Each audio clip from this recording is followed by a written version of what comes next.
안녕하세요. 오늘부터 거의 다 죽은 교회라는 제목으로 앞으로 3회에 걸쳐서 말씀드리겠습니다. 본문 말씀은 계시록 3장 1절에서 6절의 말씀입니다. 사대교회의 사자에게 편지하라. 하나님의 7영과 7별을 가지신 이가 이르시되 내가 네 행위를 아노니 네가 살았다는 이름을 가졌으나 죽은 자로다. 너는 일깨어 그 남은 바 죽게 된 것을 굳건하게 하라. 내 하나님 앞에 내 행위에 온전한 것을 찾지 못하였노니 그러므로 네가 어떻게 받았으며 어떻게 들었는지 생각하고 지켜 회개하라.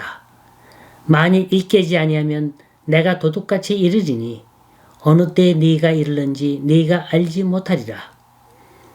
그러나 사대에 그 옷을 더럽히지 아니한 자 몇 명이 내게 있어 흰옷을 입고 나와 함께 다니리니 그들은 합당한 자인 연고라. 이기는 자는 이와 같이 흰옷을 입을 것이요 내가 그 이름을 생명책에서 결코 지우지 아니하고 그 이름을 내 아버지 앞과 그의 천사들 앞에서 시인하리라. 귀 있는 자는 성령이 교회들에게 하시는 말씀을 들을지어다. 종합병원 중환자실에 모기업 그룹 회장이 누워 있습니다. 거의 가사 상태예요. 코마 상태입니다. 얼굴에 산소 마스크를 쓰고 생명을 이어가고 있었어요. 그러다가 가끔 깨어나는 때도 있지만 누군가를 기다리고 있어서 그런 건지 생명줄을 놓지 않고 있는 거예요. 이 사람의 사생활이 조금 복잡합니다. 부인이 여럿 있는 것 같고 그 밑에 자녀들도 제법 있어요. 이 재산이 뭔지 주위 식구들은 이 사람이 언제 죽을까 촉각을 세우고 있습니다. 혹시라도 죽을 때 유언이라도 남기지 않을까 해서 식구들이 병실을 떠나지 않고 들락날락거립니다. 그런데 가만히 듣자 하니까 명색이 교회 장로래요. 어느 교회 어느 목사가 이런 분에게 장로를 줬는지는 모르지만 아무튼 하나님을 믿은 경험이 있는 사람입니다.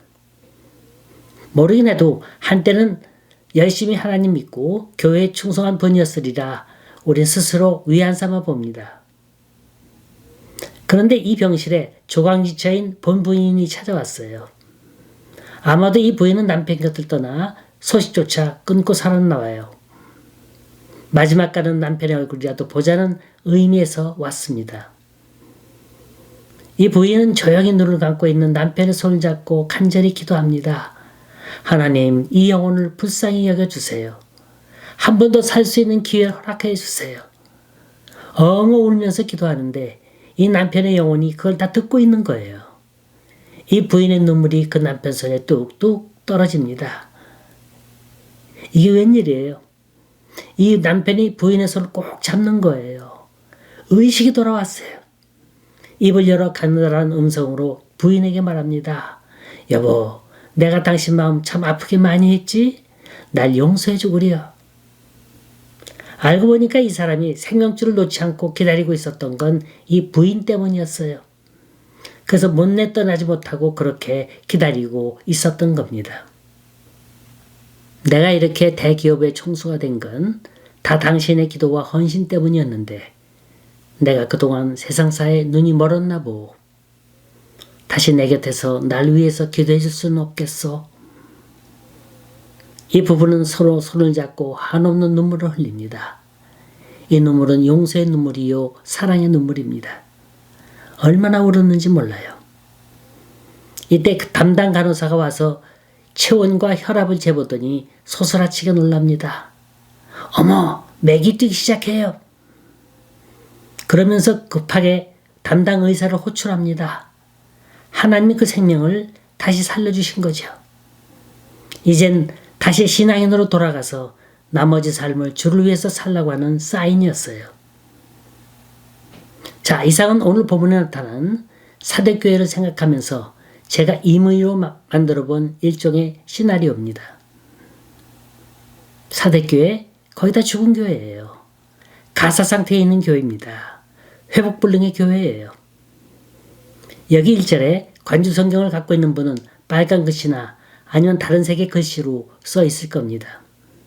예수님이 직접 이 교회를 향해 하신 말씀이에요. 내가 내 행위를 하노니 내가 살았다는 이름은 가졌으나 죽은 자로다. 주님마저도 죽은 교회라 단정하고 있습니다. 우리가 그동안 봤던 교회 가운데 서원학교회는 아직 핍박 중에 있고 영적인 전투를 싸우고 있는 교회였어요. 허나 이 교회는 가장 생명력이 넘치고 살아있습니다. 버가모교회는 전엔 싸웠지만 이젠 더 이상 싸우려고 하지 않는 교회입니다. 그래서 발람의 교훈이 들어와서 교인들은 점점 세상과 타협하고 있는 모습이에요. 하지만 전엔 싸운 적이 있는 교회이기 때문에 다시 정신만 차린다면 회복할 수 있었어요. 그러나 두아드라 교회 사정은 훨씬 더 어렵습니다. 이 교회는 편하게 믿으려고만 하는 게 아니라 깊은 죄에 빠져 있었어요. 이세벨이라고 하는 여선지자가 끌어들인 비성경적인 가르침 때문에 영적인 음란죄를 짓고 있었습니다. 무엇보다도 그 교회 지도자들이 자신의 위치를 지키진 못하고 물들어가고 있는 거예요. 고로 이 교회가 제 모습을 찾으려면 상당히 큰 수술이 필요합니다. 무엇보다도 이세벨의 교훈을 몰아내고 이 여인의 꿰매 빠진 타락한 종들을 치리해야 합니다. 그러니까 썩은 부분을 잘라내는 거죠. 그래야 다시 살 수 있습니다. 그런데 오늘 본문에 나오는 사대교회는 단순히 중병든 교회가 아니고 중병을 앓다가 죽어가고 있는 교회였어요. 여기 사대교회에 관한 기사가 6절밖에 안 됩니다. 이 구절을 찬찬히 살펴보면 이 교회는 외적인 핍박도 없었어요.